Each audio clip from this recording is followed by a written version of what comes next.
मैं पवन कुमार यादव कक्षा 12 रसायन विज्ञान के अध्याय 4 रासायनिक बलगतिकी के अध्ययन हेतु आप सबके बीच प्रस्तुत हूँ।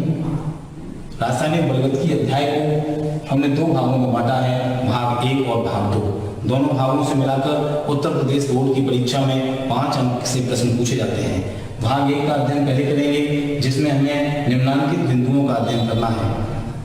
रासायनिक बलगतिकी की परिभाषा, रासायनिक अभिक्रिया का वेग, औसत वेग, तात्क्षणिक वेग, वेग को प्रभावित करने वाली कारक, वेग नियम तथा विशिष्ट दर स्थिरांक, अभिक्रिया की आणविकता और अभिक्रिया की कोटि। आइए आज हम अध्ययन करते हैं रासायनिक बलगतिकी के इस भाग 1 का। रासायनिक बलगतिकी रसायन विज्ञान की वह शाखा है जिसके अंतर्गत हम किसी अभिक्रिया के वेग और उसको प्रभावित करने वाले कारकों का अध्ययन करते हैं। ये कारक हो सकते हैं ताप, दाब, सांद्रण, उत्प्रेरक इत्यादि। अब इस अध्याय में मुख्य रूप से हमें अध्ययन करना है रासायनिक अभिक्रिया का वेग, उसको प्रभावित करने वाले कारक, वेग नियम इत्यादि। सबसे पहले देखते हैं रासायनिक अभिक्रिया का वेग। रासायनिक अभिक्रिया का वेग अभिकारकों और उत्पादों की सांद्रता परिवर्तन पर निर्भर करता है।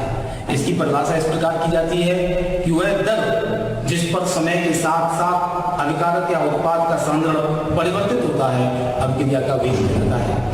इकाई समय में अभिकारक की या उत्पाद की सांद्रता परिवर्तन को हम अभिक्रिया का वेग कहते हैं। वास्तव में यह अभिकारक या उत्पाद की सांद्रता परिवर्तन की दर होती है। तो हम इसका फॉर्मूला बनाकर लिख सकते हैं कि अभिक्रिया का वेग बराबर, हमने यहाँ वेग लिखा है, क्या है? अभिक्रिया का वेग बराबर अभिकारक या उत्पाद, अभिकारक या उत्पाद की सांद्रता में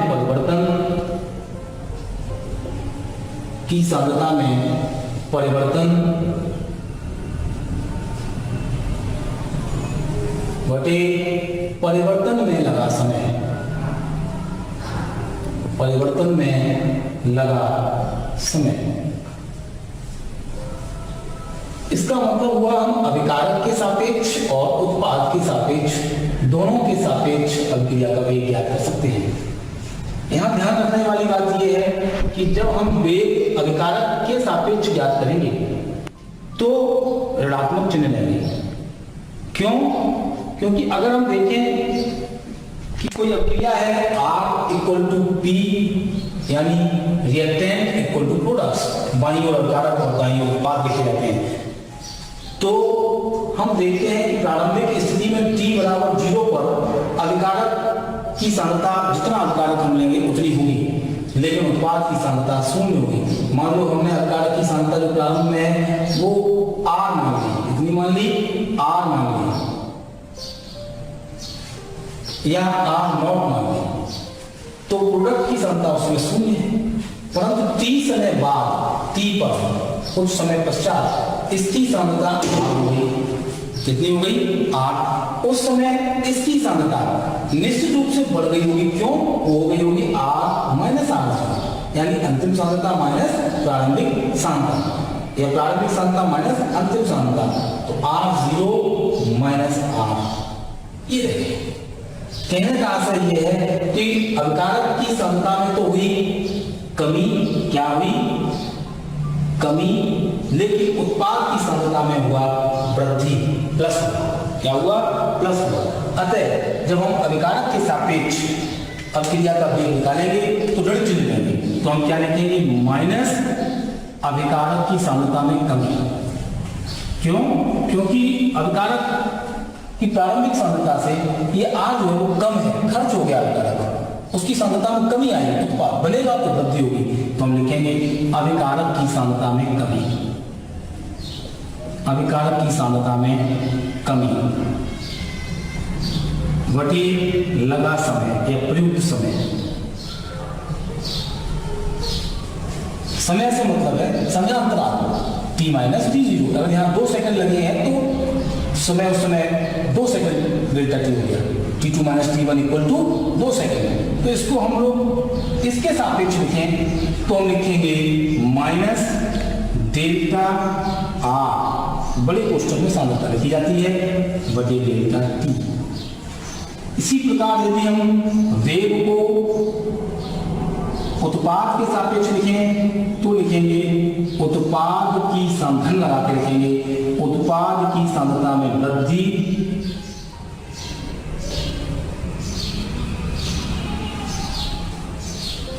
बटे प्रयुक्त समय या लगा समय। इसको लिखेंगे अब plus delta P upon delta T. P यहां सांद्रता ली जाती है। इस प्रकार हमने दो फॉर्मूला सीखे कि जो वेग है जिसको हम रेट कहते हैं आर से प्रकट कर सकते हैं इसको, वह वेग अभिकारक के सापेक्ष minus delta R upon delta T और उत्पाद के सापेक्ष plus delta T upon delta T. इस वेग को हम औसत वेग कहते हैं। कैसा वेग कहते हैं? पूरी अभिक्रिया के दौरान अभिकारक की सांद्रता में कितनी कमी आई और पूरी अभिक्रिया के दौरान उत्पाद की सांद्रता में कितनी वृद्धि आई, इस दर को हम औसत वेग कहते हैं। वेग दो प्रकार से प्रकट किए जाते हैं, औसत वेग और तात्क्षणिक वेग। अगर हम औसत वेग लिखें, कौन सा वेग लिखें? औसत वेग लिखें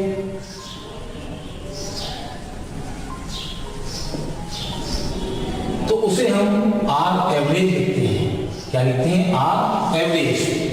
ये बराबर अभिकारक के सापेक्ष यही रहता है minus delta R upon delta T. अगर इसको ध्यान से देखें कि उत्पाद के सापेक्ष अगर लिखते हैं आर एवरेज, प्रोडक्ट के सापेक्ष तो धनात्मक हो जाता है और delta P upon delta T लिखते हैं, पी कंसंट्रेशन।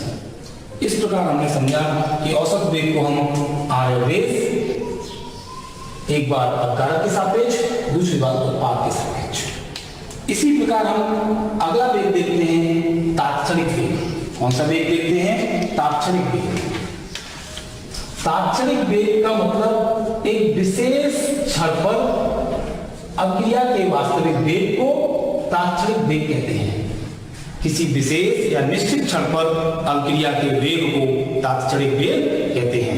तात्क्षणिक वेग प्राप्त करने के लिए औसत वेग के समय अंतराल डेल्टा टी को घटाकर शून्य तक ले जाते हैं और सांद्रता का सीमांत मान ज्ञात करते हैं। इसके लिए यदि अभिक्रिया के अभिकारक और उत्पाद की सांद्रता में परिवर्तन को, इसी अभिक्रिया को अगर ले लें R = P, तो अभिक्रिया के सांद्रता परिवर्तन को हम डेल्टा सी मान लें, यानी अभिकारक और उत्पाद की सांद्रता में चेंज आया उसे हम डेल्टा सी मान लें, तो परिवर्तन में लगा समय यदि डेल्टा टी हो तो औसत वेग आर एवरेज लिखा जाएगा प्लस माइनस, एक साथ लिख लें माइनस प्लस, माइनस पहले तो माइनस प्लस और डेल्टा सी अपॉन डेल्टा टी, डेल्टा सी अपॉन डेल्टा टी। और इसी समय ये तो हो गया हमारा आर एवरेज।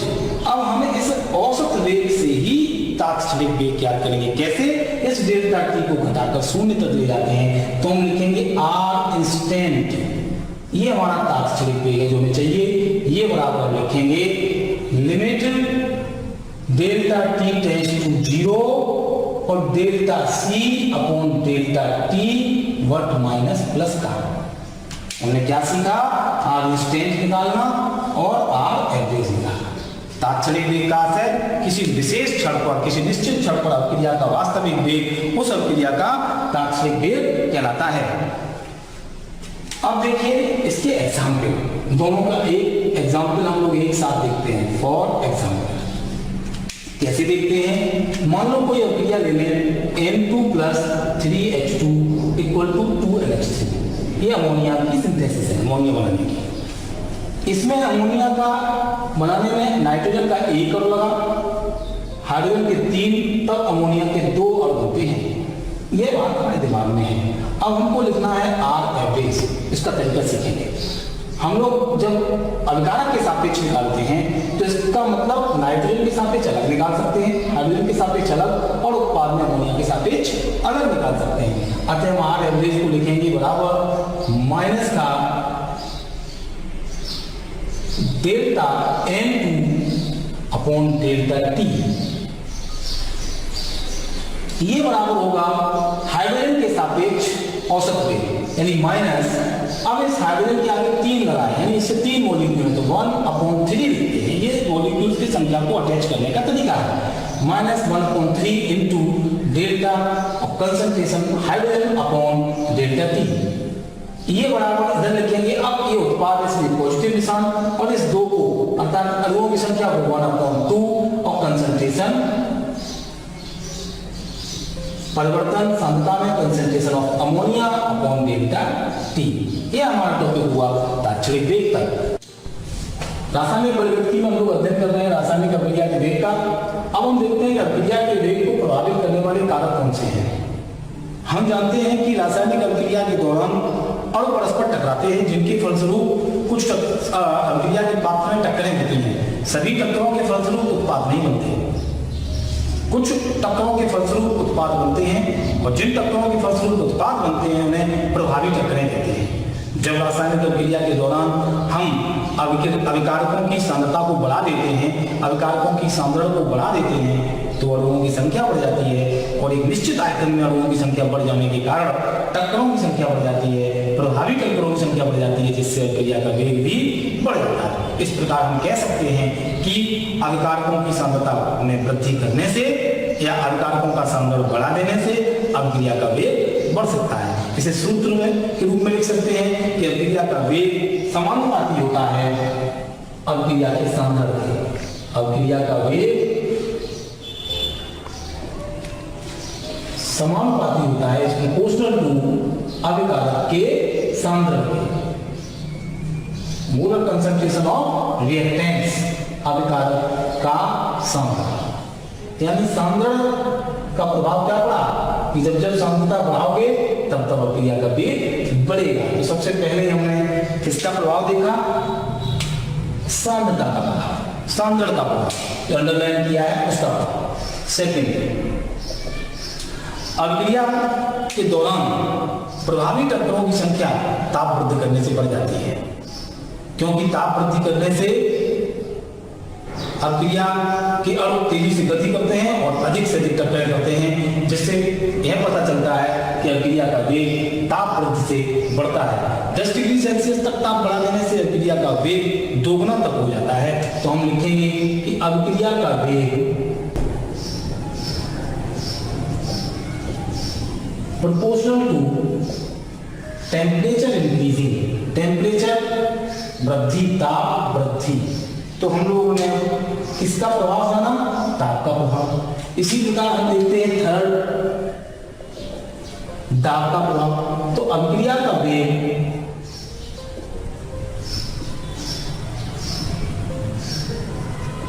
दाब के भी समानुपाती होता है।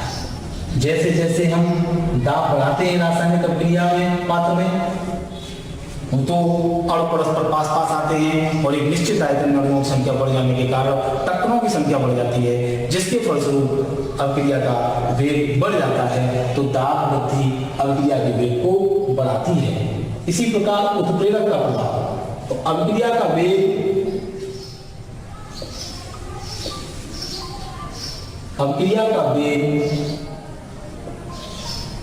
उत्प्रेरक मिला देने से कैसा हो जाता है, बढ़ जाता है। क्यों? क्योंकि उत्प्रेरक जो होते हैं सक्रिय संकर बनाते हैं। सक्रिय संकर का आशय क्या है, जब हम किसी रासायनिक अभिक्रिया के दौरान उत्प्रेरक को मिला देते हैं तो अभिकारकों से सबसे पहले सीधे उत्पाद नहीं बनते, बल्कि अभिकारकों से पहले मध्यवर्ती पदार्थ बनते हैं, जिन्हें सक्रिय संकर कहते हैं। मध्यवर्ती उत्पाद बाद में उत्पादों में टूट जाते हैं।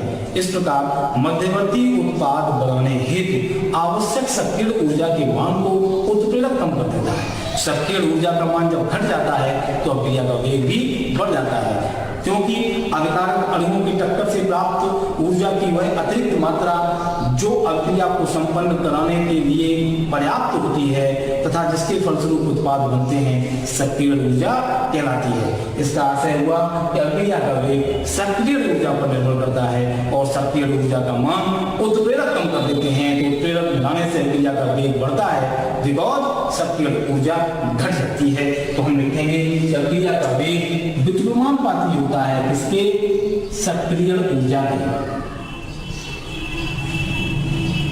ये रहे हमारे अभिक्रिया के वेग को प्रभावित करने वाले कारक। अब हम देखते हैं अगला टॉपिक हमारा है वेग नियम तथा विशिष्ट दर स्थिरांक। वेग नियम तथा विशिष्ट दर स्थिरांक। वेग नियम क्या है? पहले वेग नियम जानते हैं। वेग नियम क्या है? अभिक्रिया के वेग को अभिकारकों के सापेक्ष लिखना, एक व्यंजक बनाकर व्यक्त करना वेग नियम कहलाता है।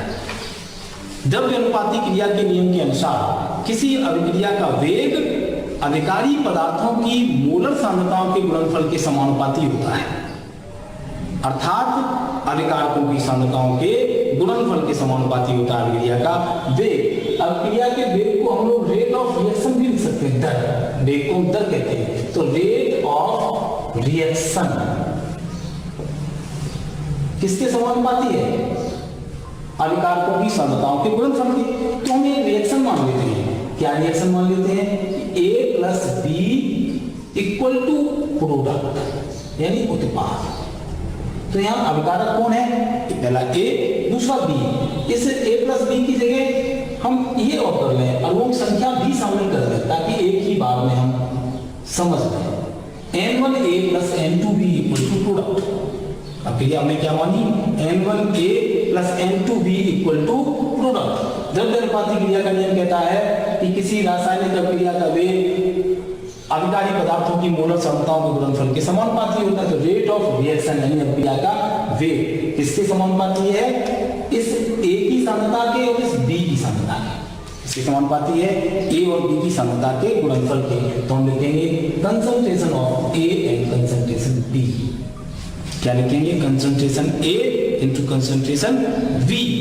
और यहाँ ये जो अणुओं की संख्या है यहाँ आनी चाहिए N1 और यहाँ आनी चाहिए N2। यह हमारा द्रव्य अनुपाती क्रिया का नियम है। किंतु ये अभिक्रिया का जो वेग नियम है यह द्रव्य अनुपाती क्रिया के व्यंजक से लिखकर प्रयोगों द्वारा निर्धारित होता है। अतः इस N1 N2 के स्थान पर इसी के मान के बराबर क्रम से N1 के बराबर x या N2 के बराबर y अथवा नहीं भी बराबर यानी नए चर घातांक लगाए जाते हैं x और y। कौन से लगाए जाते हैं? x और y। इन x और y का मान N1 N2 के बराबर भी हो सकता है और नहीं भी हो सकता है। यह प्रयोगों द्वारा निर्धारित किया जाता है। यह कैसे निर्धारित किया जाता है? यह प्रयोगों द्वारा निर्धारित किया जाता है। इसमें आप देखिए, अब हम आगे लिखेंगे इस रेट ऑफ रिएक्शन को हम लिख सकते हैं dx अपॉन dt। ये dx अपॉन dt क्या है? अभिक्रिया के वेग को प्रकट करने का तरीका। कैसे? d change in concentration of reactant और प्रोडक्ट्स। अभिकारक की सांद्रता में परिवर्तन या उत्पाद की सांद्रता में अति सूक्ष्म परिवर्तन बटे अति सूक्ष्म समयांतराल, जिसे कह सकते हैं क्रिया का वेग। ये समानुपाती हो गया इसके मोलर कंसंट्रेशन ऑफ A के power x and molar concentration of B के पावर y। अब इसमें dx बटे dt समानुपाती का चिन्ह हटाएंगे, बराबर लेंगे तो k आ जाएगा और A पे पावर x एंड B पे पावर y। इसका मतलब हुआ कि यहाँ एक नियतांक आया जिसे कहते हैं k, इसको कहते हैं दर स्थिरांक, रेट कांस्टेंट या वेग स्थिरांक, वेलोसिटी कांस्टेंट या रेट कांस्टेंट। आगे देखते हैं, जल्दी से हम लोग समझते हैं, तसल्ली से आराम से देखते हैं कि इस k को कैसे डिफाइन करें।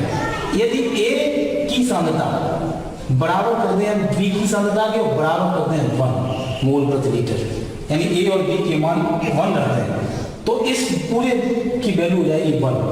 तो क्या हो जाएगा? dx अपॉन dt बराबर k, यानी अभिक्रिया का वेग k के बराबर हो जाएगा। तो इस k को हम कहते हैं तब विशिष्ट दर स्थिरांक। विशिष्ट दर स्थिरांक, स्पेसिफिक रेट कांस्टेंट। इसकी परिभाषा क्या होगी? इकाई अभिकारकों के इकाई सांद्रण पर, अभिकारकों के इकाई सांद्रण पर अभिक्रिया का वेग अभिक्रिया का विशिष्ट दर स्थिरांक कहलाता है।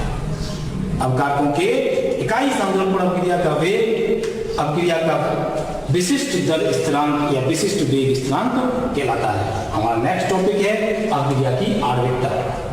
अब सीखेंगे हम लोग मॉलिक्यूलरिटी ऑफ रिएक्शन, अभिक्रिया की आणविकता।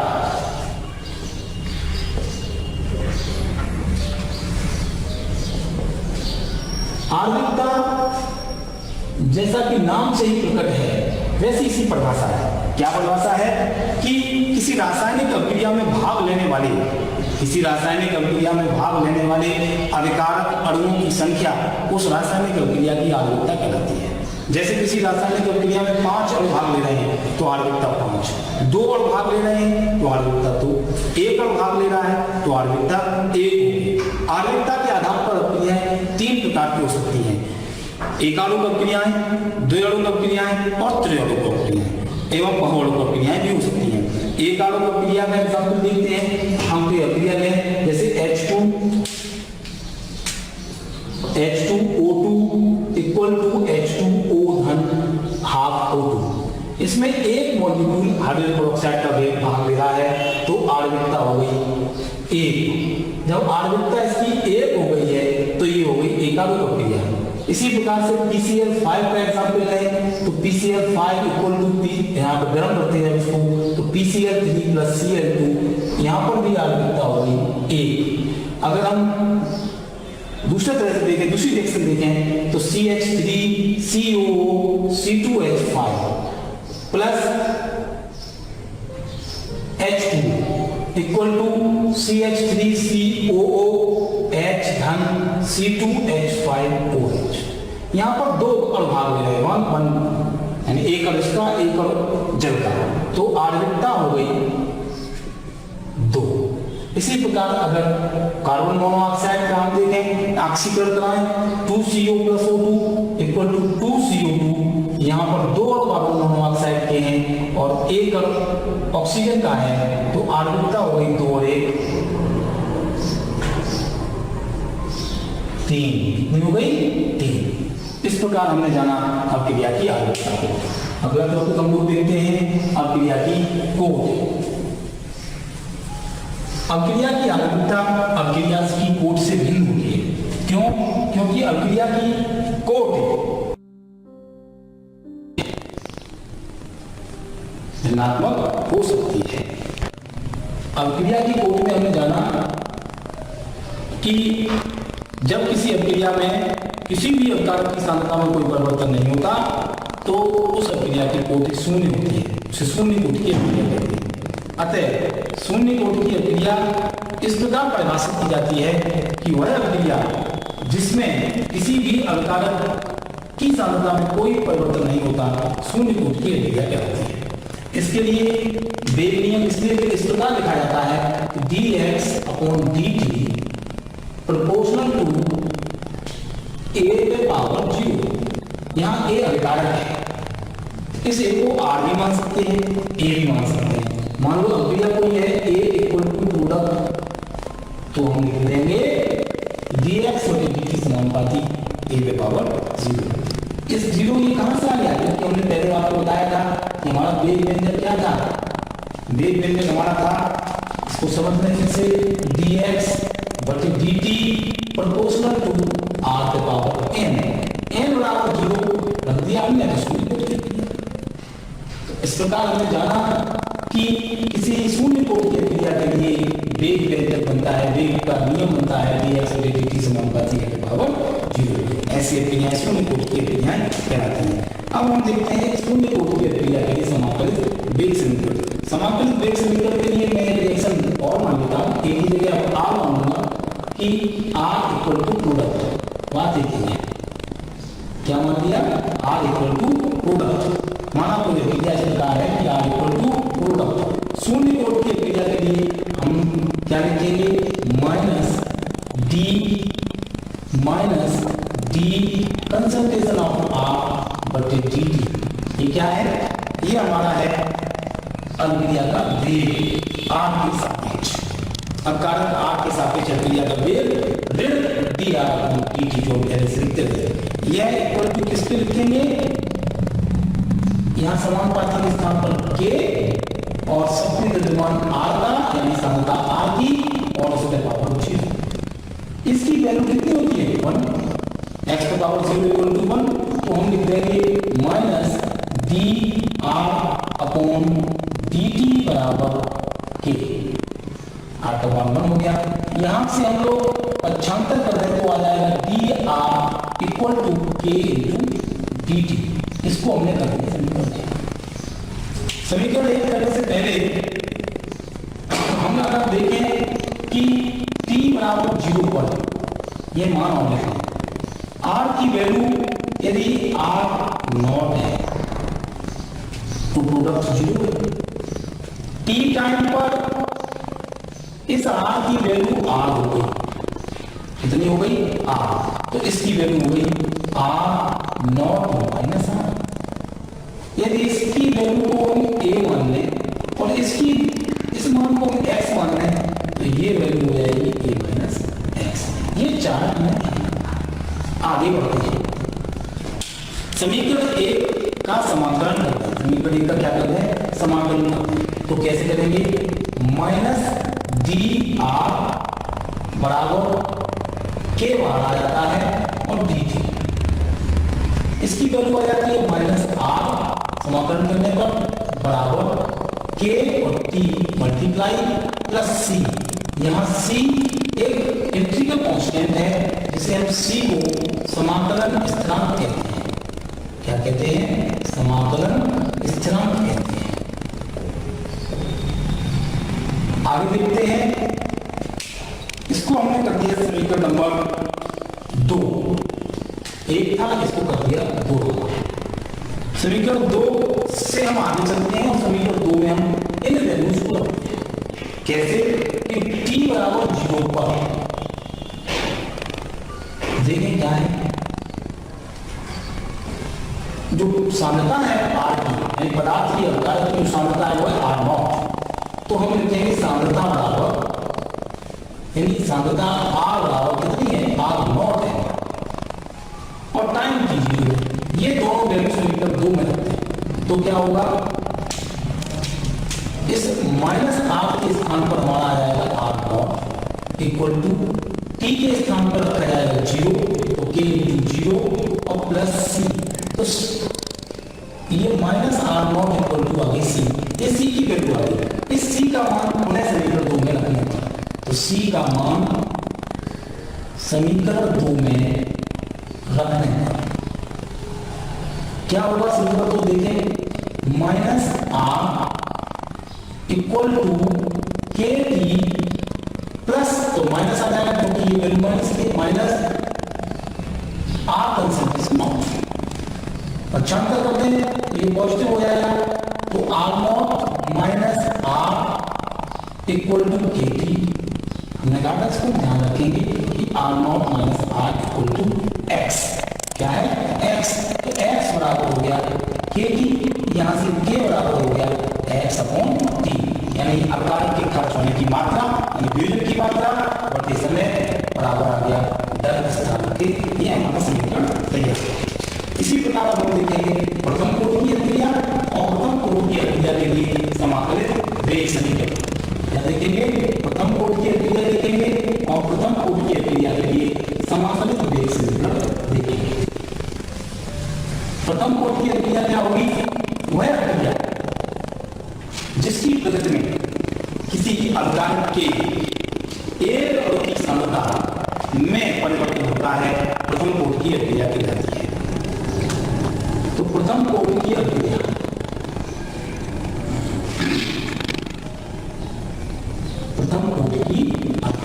वह अभिक्रिया जिसके दौरान किसी एक अभिकारक की सांद्रता में परिवर्तन होता है प्रथम कोटि की अभिक्रिया कहलाती है। इस अभिक्रिया में या इस अभिक्रिया के लिए लिखे गए वेग नियम में किसी एक अभिकारक की सांद्रता में ही परिवर्तन होता है। तो वे अभिक्रिया जिनकी प्रगति में केवल एक अभिकारक की सांद्रता में परिवर्तन होता है और उनका वेग अभिकारक की सांद्रता के प्रथम घात के समानुपाती होता है प्रथम कोटि की अभिक्रियाएं कहलाती हैं। इनके लिए वेग व्यंजक क्या लिखा जाता है dx/dt प्रोपोर्शनल टू a। नहीं, ए का 0 हट गया, ए रह गया।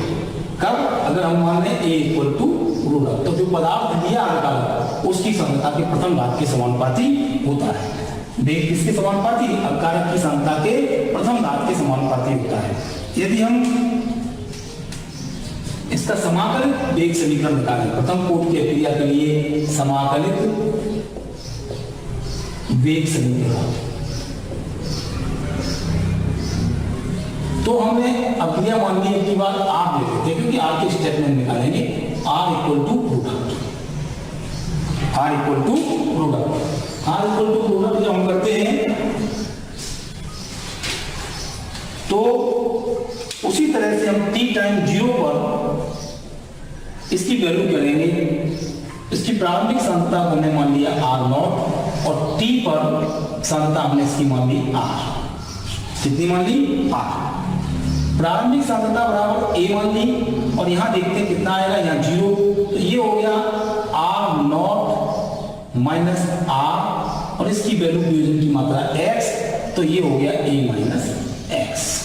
इस प्रकार हमने इसको मान करके रख दिया। अब हम प्रथम कोटि की क्रिया के वेग नियम को इस r के सापेक्ष लिखेंगे, तो माइनस dr अपॉन dt बराबर k कंसंट्रेशन ऑफ r पे पावर 1। जो n का मान था वो 1 हो गया, 1 की कोई वैल्यू नहीं तो हटा दिया। अब हम आगे करेंगे तो ये आ जाएगा माइनस डी आर को इधर ले लिया, r बराबर k इंटू डी टी। समाकलन करने पर माइनस निशान बाहर आ गया, तो डी आर बटे आर बराबर k और डी टी। जब इसका समाकलन करेंगे तो यहां आएगा माइनस ln r, इसके लिए आएगा बराबर के टी प्लस सी, सी वही समाकलन स्थिरांक है। अब हम देखते हैं समीकरण नंबर इसको कर दिया था 1 और इसको कर दिया 2, उसी प्रकार सी का मान फिर निकालेंगे जैसा शून्य कोटि की क्रिया में किया था। कैसे निकालेंगे? इस टाइम पर t बराबर 0 पर r इक्वल टू है r0, कितनी है? r0, ये तो इसलिए हम माइनस ln r बराबर इस समीकरण 2 में t की वैल्यू रखेंगे r r0 और t की वैल्यू रखेंगे 0, तो k इंटू 0 प्लस c, तो c का मान आ जाएगा माइनस ln r0। इस वैल्यू को हम समीकरण 2 में रखते हैं, तो c का मान समीकरण 2 में रखने पर क्या करेंगे? तो लिखेंगे माइनस ln r बराबर k और t प्लस ये माइनस ln r आ जाए, तो यहां माइनस ln r0। अब हम लॉग के ln पक्ष को, इस r के पक्ष को एक साइड ले लें तो आ जाएगा ln r0 minus ln r equal to kt। पक्ष बदलने पर, पुनर्विन्यासित करने पर kt equal to ln r0 ऊपर और r नीचे आ जाएगा, तो concentration of r0 upon concentration of r, प्रारंभिक सांद्रता बटे अंतिम सांद्रता। हम जानते हैं कि इस ln को लॉग में बदलने के लिए 2.303 का गुणा करना पड़ता है, तो ये हो गया लॉग आधा 10 और कितना 2.303 का गुणा, तो 2.303 आगे लगा दिया, 2.303 इसका गुणा हो जाता है, और अब हो गया r0 अपॉन r। t को पक्षांतर करेंगे, लिखेंगे k बराबर 1 upon t multiply by 2.303 multiply by log Aadhaar 10 concentration r0 upon r। यहां से हम इनकी वैल्यू होते हैं दोनों की, r की वैल्यू कितनी है? a माइनस एक्स, r0 की वैल्यू a, तो हम लिखेंगे k बराबर 2.303/t log आधा 10, r नॉट के स्थान पर आ गया a और r के स्थान पर आ गया a माइनस x। इस प्रकार हमने प्रथम कोट की क्रिया के लिए वेग स्थिरांक k का व्यंजक प्राप्त किया, k = 2.303/t log Aadhaar 10 a upon a minus x। अब हम देखते हैं अर्धायु। अर्धायु एक समय है, वह समय जिसमें कोई पदार्थ अपनी प्रारंभिक मात्रा का आधा रह जाता है, अर्धायु कहलाता है। वह समय जिसमें कोई पदार्थ अपनी प्रारंभिक मात्रा का आधा रह जाता है, अर्धायु काल कहलाता है। इसे t हाफ से प्रकट करते हैं। इस हाफ का कोई मैथमेटिकल मान नहीं होता, बल्कि यह केवल एक साइन है, सफिक्स लगा के प्रकट करते हैं, चिन्ह है। इस t हाफ से इसको प्रकट करते हैं। अब देखिए इस समीकरण में समय t को t हाफ रख दें तो a माइनस x की वैल्यू हो जाएगी a/2। क्यों? क्योंकि अंतिम मात्रा कितनी लगेगी? आधी। तो हम क्या करेंगे, t बराबर t हाफ तथा a माइनस x बराबर a/2 रखने पर यह तो k बराबर क्या हो जाएगा, 2.303/t half log Aadhaar 10 a upon a/2। ये वैल्यू आगे आएगी k बराबर 2.303/t हाफ log आधार 10 2, इसे कैंसिल हो जाएगा। log 2 का मान 0.3010 मल्टीप्लाई करेंगे 2.303 में तो आएगा 0.6932/t हाफ। यदि किसी पदार्थ के अर्धायु काल दिया गया हो t हाफ तो वेग स्थिरांक और अर्धायु में संबंध होता है कि k = 2.6932/t हाफ। यह प्रथम कोट के लिए होता है, for first order reaction.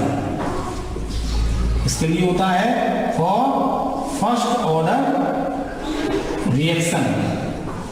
Okay, अब हम देखते हैं आगे आभासी आणविक अभिक्रियाएं। क्या देखते हैं? आभासी आणविक अभिक्रियाएं। ये वे अभिक्रियाएं होती हैं जिनकी आणविकता और कोट में अंतर होता है। उनकी आणविकता और उनकी कोट समान नहीं होती, जो उन्हें हम आभासी एकारोप अभिक्रियाएं कहते हैं। इन्हें अंग्रेजी में स्यूडो मॉलिक्यूलर रिएक्शंस या हिंदी में छद्म आणविक अभिक्रियाएं भी कहते हैं। आभासी एकारोप अभिक्रियाएं इंपॉर्टेंट भी हैं। आभासी आणविक अभिक्रियाएं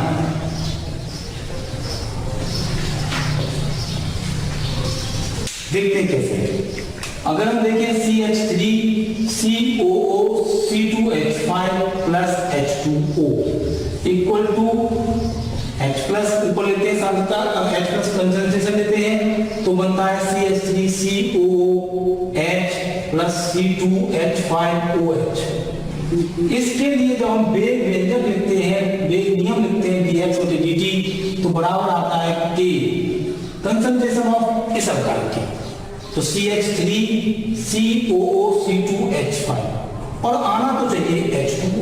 द्रव्यानुपाती क्रिया का नियम कहता है कि दोनों अभिकारकों की सांद्रताओं के गुणनफल के समानुपाती होता है वेग, उस आधार पर दोनों को होना चाहिए, लेकिन केवल एक ही आता है तो इसका आशय क्या हुआ कि इस पर लगा देते हैं 0, अर्थात इस H2O की सांद्रता पर यह वेग निर्भर नहीं करता, केवल एक पर ही निर्भर करता है।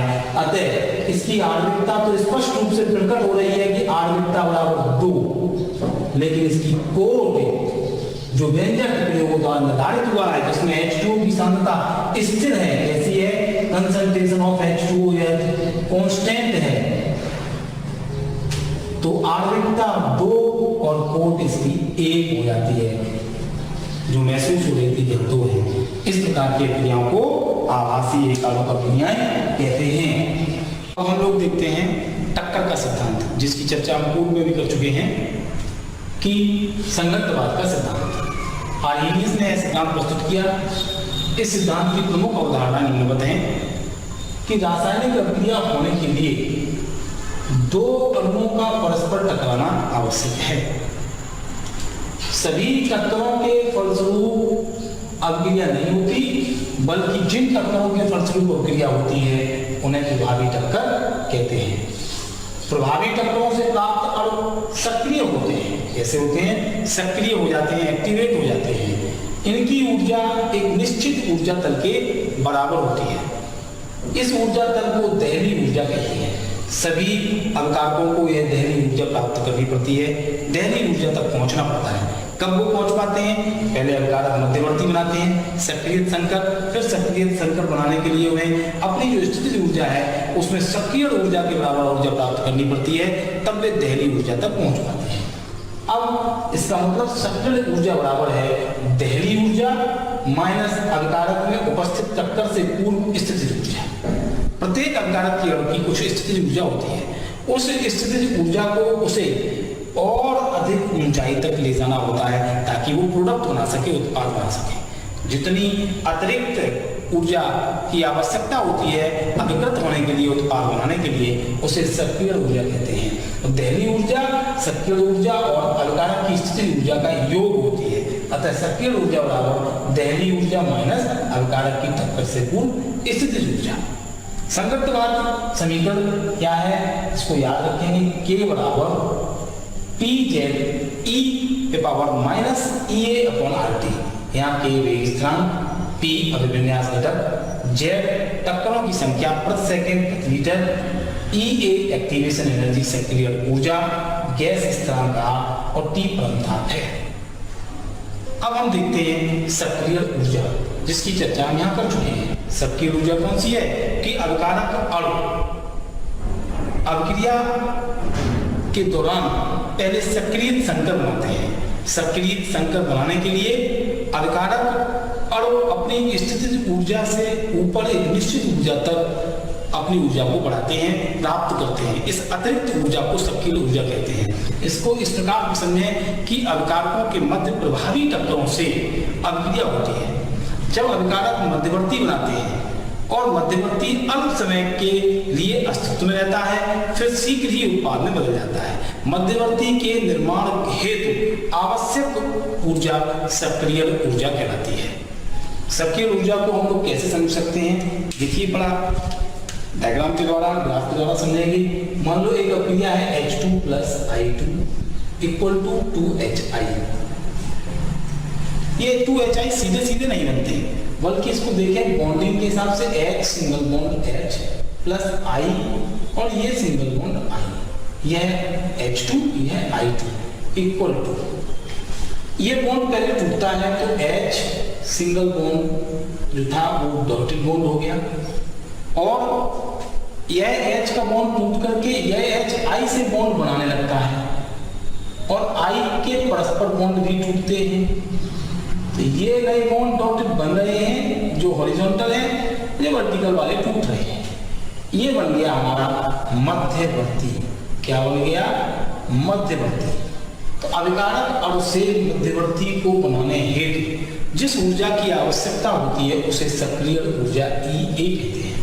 क्या कहते हैं? EA कहते हैं। फिर ये वाले बॉन्ड बिल्कुल समाप्त हो जाते हैं, ये वाले बॉन्ड भी समाप्त हो जाते हैं, ये बॉन्ड बन जाते हैं, तो बन गया H सिंगल बॉन्ड I और H सिंगल बॉन्ड I। ये दो हो गए, एक और एक दो, दैट इज 2H। इस प्रकार उत्पाद बनते हैं। अब हम सक्रिय ऊर्जा को ग्राफ की सहायता से भी समझ लेते हैं। अगर हम ऊर्जा और अभिक्रिया निर्देशांक के बीच ग्राफ बनाएं, ये हमारी ऊर्जा है E और ये है अभिक्रिया निर्देशांक, अभिक्रिया की प्रगति इसे भी समझ सकते हैं। दूसरा एक और बनाते हैं, ये इसमें भी ये हमारी ऊर्जा E और ये हमारा अभिक्रिया निर्देशांक, अभिक्रिया की प्रगति। इसमें समझिए कि R से समझिए रिएक्टेंस से। मान लो कोई अभिकारक है और वो अभिकारक यदि यहाँ पे है R, अब अभिकारक को उत्पाद बनाना है और उत्पाद की ऊर्जा यहाँ पर है P। तो अभिकारक की स्थितिज ऊर्जा के बाद ये अभिकारक अपनी ऊर्जा को बढ़ाएगा और बढ़ाने के बाद पुनः उत्पाद बना देगा और जब उत्पाद बनाएगा तो अपनी ऊर्जा को कम कर देगा। ऐसा कर लेगा, कम कर देगा। इस समय उसने हमें देखना यह है कि जो अभिकारक है और जो उत्पाद है ये इसके बीच में जो ऊर्जा का अंतर है, अभिकारक से उत्पाद की ऊर्जा और कम है, अर्थात अभिकारक ने ऊर्जा प्राप्त करने के बाद कुछ ऊर्जा अपनी और निकाली तब प्रोडक्ट बन पाया। तो इससे इस दूरी में या इस ऊर्जा को हम सक्रिय ऊर्जा E कहते हैं तथा जो ऊर्जा उसने निकाली उसे डेल्टा H यानी एंथैल्पी परिवर्तन कहते हैं। क्रिया के दौरान ऊष्मा निकली या ऊष्मा लगी उसकी मात्रा कहते हैं। चूंकि यहाँ अभिकारक से उत्पाद बनने में ऊष्मा निकली है अतः इसका मान नेगेटिव होता है और ये अभिक्रिया ऊष्मा क्षेपी कहलाती है। अब बनाते हैं ऊष्मा शोषी क्रिया। ऊष्मा शोषी के लिए क्या करेंगे, इसी प्रकार से R बनाएंगे। अब की बार प्रोडक्ट की ऊर्जा R से ज्यादा रखेंगे और अब हमने देखा कि R में कुछ ऊर्जा प्राप्त की और प्रोडक्ट बनाते समय अपनी ऊर्जा में फिर से गिरावट की, किंतु R से यह ऊर्जा अधिक है। इसका आशय हुआ कि अभिकारक ने ऊष्मा प्राप्त की है अतः ये जो डिफरेंस है ये डेल्टा H है ऊष्मा का डिफरेंस, ये पॉजिटिव आता है ऐसी स्थिति में। तो यहाँ ऊष्मा शोषी है क्योंकि अभिकारक ने ऊष्मा को शोषित किया है तब जाके उत्पाद बनाया है। और ये जो है कैसी ऊष्मा है, ये सक्रिय ऊर्जा हो गई। कैसी ऊर्जा हो गई, सक्रिय ऊर्जा हो गई। तो इसको कहते हैं सक्रिय ऊर्जा। गैप को जो अभिकारक की यहाँ से यहाँ तक की ये जो अभिकारक ने प्राप्त की अपने यहाँ से, तो यहाँ से मानेंगे, यहाँ से नहीं मानेंगे क्योंकि ये प्रोडक्ट है, यहाँ से लेंगे, ये होगी सक्रिय ऊर्जा। इस प्रकार हमने आज टक्कर का सिद्धांत, सक्रिय ऊर्जा और अब रासायनिक बलगतिकी के विभिन्न टॉपिक्स का सैद्धांतिक पक्ष के रूप में अध्ययन किया। यह थ्योरी हमारी पूरी होती है। इस सैद्धांतिक पक्ष की सहायता से हम रासायनिक बलगतिकी के आंकिक प्रश्नों को हल कर सकेंगे और उत्तर प्रदेश बोर्ड की परीक्षा में पूछे जाने वाले 5 अंकों के प्रश्नों के उत्तर दे सकेंगे। थैंक्स, आप लोगों को बहुत बहुत शुभकामनाएं। धन्यवाद।